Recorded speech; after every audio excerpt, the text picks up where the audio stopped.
Salamat, Dodi. Dalhin mo sa akin sa umaga. Anong balita, Ralph? Nag-match ang DNA namin ni Nancy. Anak ni Masha. Ano kayang dapat kong gawin? Ayokong matakot siya o magalit siya sa akin. Matagal na rin naman siyang galit sa atin eh. I know. If it were up to me, pababayaan ko na lang kasi mukhang napakahirap para tanggapin niya yung balitang ito. Para na rin nating sinabing isang malaking kasinungalingan ng pagkatao niya.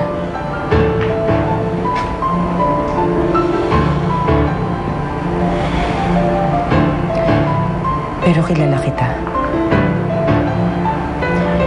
Hindi ka titigil hanggat hindi mo nagagawa kung ano ang sa tingin mo ang tama.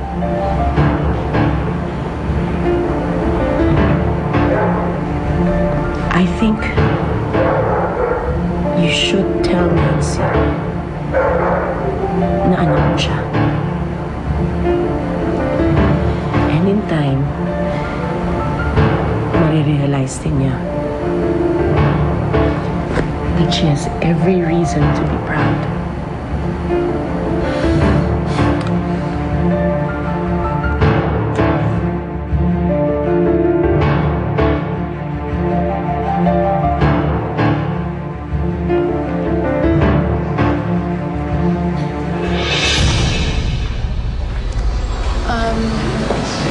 So, muna na ako. Siguro, ngayong gabi, kung okay lang sana, gusto ko munang mag-isa. Para din makapag-prepare ako for tomorrow. I hope that's okay. Sure ka? Well, you go ahead, pero bukas, we'll be together, okay? So rest muna, and then promise me tomorrow you won't forget. Okay? How can I forget? Just you and me.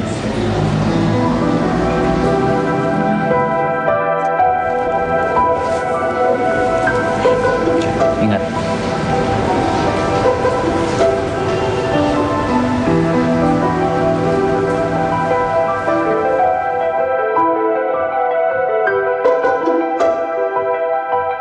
Pumunta ka na sa harap, lalabas na Oo kami. nga eh. Ano ba? Sige na. Sige na. Ay nako, itong wedding organizer na to, naku, nakakapiko sa sabunutan ko to eh. Kasi naman, Os, ngayon ang wedding, nagpatanghali ka ng gising. Pabaya ka rin eh. Let's go. Kunin mo na yung damit. Saan lang na? Ano yun? Daryl? Hello, ngayon ang kasal ni Clarice. Don't tell me di mo alam. Daryl, we have to go. Stay here, okay? Okay. Let's go. Okay. Almost forgot. My God. Come on. Coming, wait.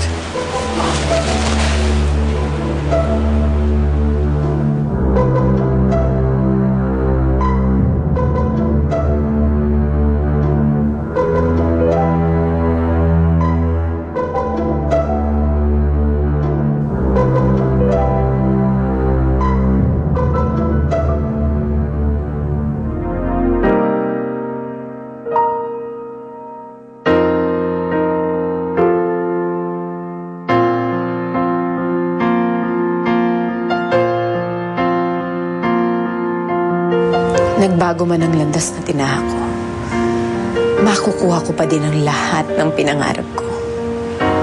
Sisiguraduhin kong magsisisi ang mga taong hindi naniwala sa akin. Ipapakita ko sa kanila na kaya ko pa rin abutin ang langit.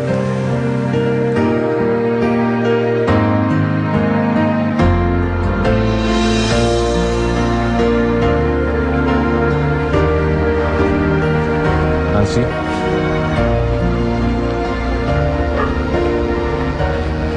Anong ginagawa mo dito? Walang gardamonting makakatapak sa pamamahay ko. Kaya kung ano man ang pinunta mo dito, kalimutan mo na yun, umalis ka na! Nancy, pumunta ako dito dahil sa nanay mo. Kay Nati.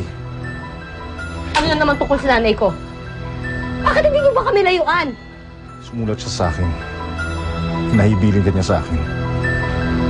At bakit naman ako ihahabilin sa'yo ng nanay ko? Alam niyong galit na galit ako sa'yo at sa pamilya mo. Baka naman nagkakamali ka. Baka naman si Clarissa ang inihabilin sa'yo ng nanay ko. Marami pa akong gagawin. Kaya kung ako sa'yo, umalis ka na. Anak,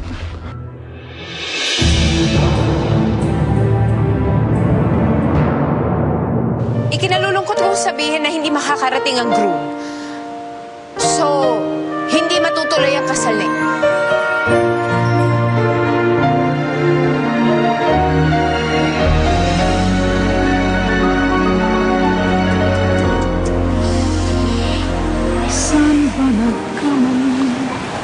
Masaya ka na, Daryl?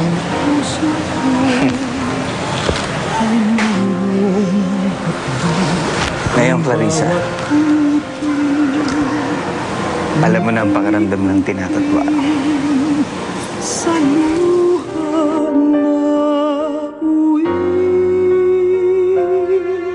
Para saan pang tiniis na pasakit kung paglisan mo naman ang kapalit? Kaya ko